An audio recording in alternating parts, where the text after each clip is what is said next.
Halo, selamat sore sahabat kreatif. Kembali lagi ya bersama saya Bu Eta dalam materi kutipan. Nah, kutipan biasanya kita buat atau kita ambil dari tulisan-tulisan yang sudah diteliti oleh orang lain. Misalnya kita ambil dalam jurnal, kita ambil dalam skripsi orang, atau kita ambil pada buku-buku yang diterbitkan oleh penerbit ya.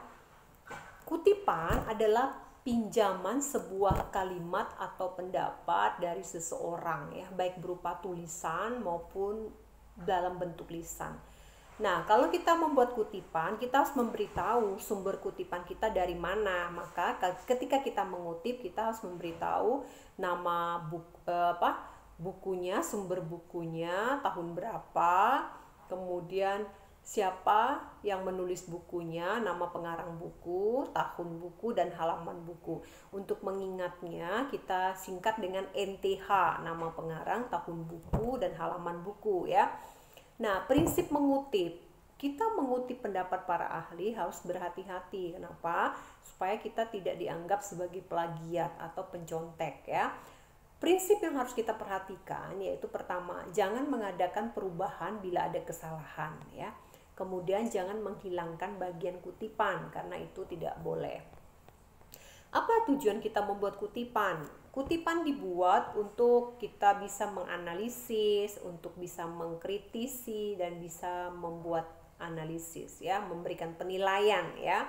Kemudian kutipan dibuat untuk memperkuat argumen kita, pendapat kita. Kemudian untuk mempertanggungjawabkan ya apa yang kita tulis ya.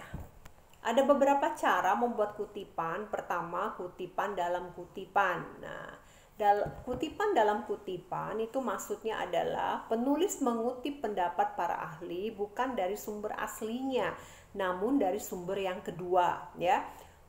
Contohnya yang di atas ini, penulis mengambil pendapat Aiker, ya, pada buku yang ditulis oleh Freddy pada tahun 2002 halaman 43. Nah, itu contoh kutipan dalam kutipan ya.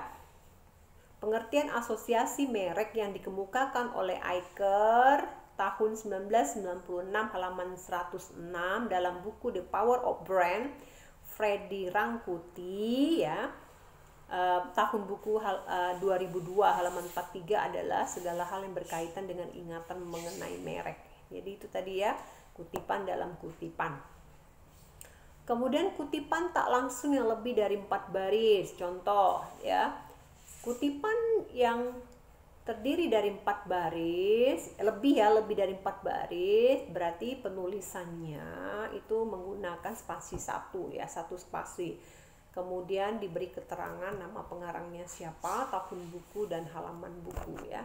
Contohnya itu, tujuan fenomenal dari bisnis perbankan adalah memperoleh keuntungan optimal dengan jalan memberikan layanan jasa keuangan kepada masyarakat.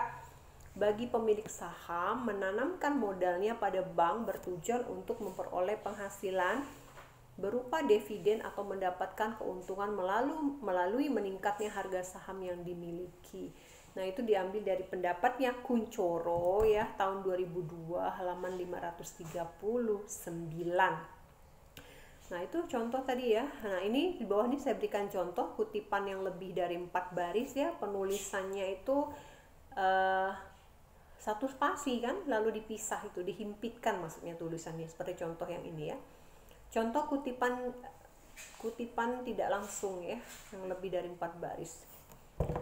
Lihat. Kemudian kutipan tak langsung yang kurang dari 4 baris, seperti di bawah ini contohnya ya. Di dalam arti luas, biaya adalah pengorbanan sumber ekonomis yang diukur dalam satuan uang yang telah terjadi atau kemungkinan akan terjadi untuk mencapai tujuan tertentu. Mulyadi 1986. Itu adalah contoh kutipan yang kurang dari 4 baris, makanya tulisannya tergabung dalam teks ya. Kemudian kutipan langsung yang lebih dari 4 baris, penulisannya terpisah dari teks seperti yang di atas. Nah, ini contoh apa ini?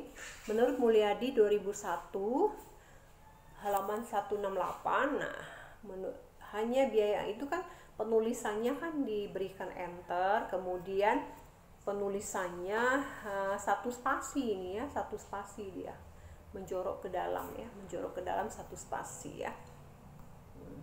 Nah ini juga, ini contoh yang lebih dari 4 baris ya, dia satu spasi ya, menjorok ke dalam.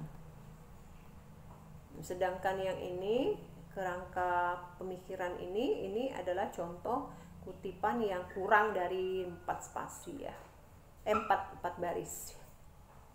Kutipan pada catatan kaki berarti kutipan selalu ditempatkan dalam spasi rapat biarpun kutipan itu singkat saja ya. Kutipan pada catatan kaki misalnya seperti ini ya. Jadi dia penulisan sumbernya berada di bawah kertas ya. Oke, nah, saya pikir itu. Nah, evaluasi silakan dikerjakan ya. Silakan Anda mengutip pengertian ekonomi pada buku atau jurnal penelitian, kemudian tuliskan dengan cara: 1.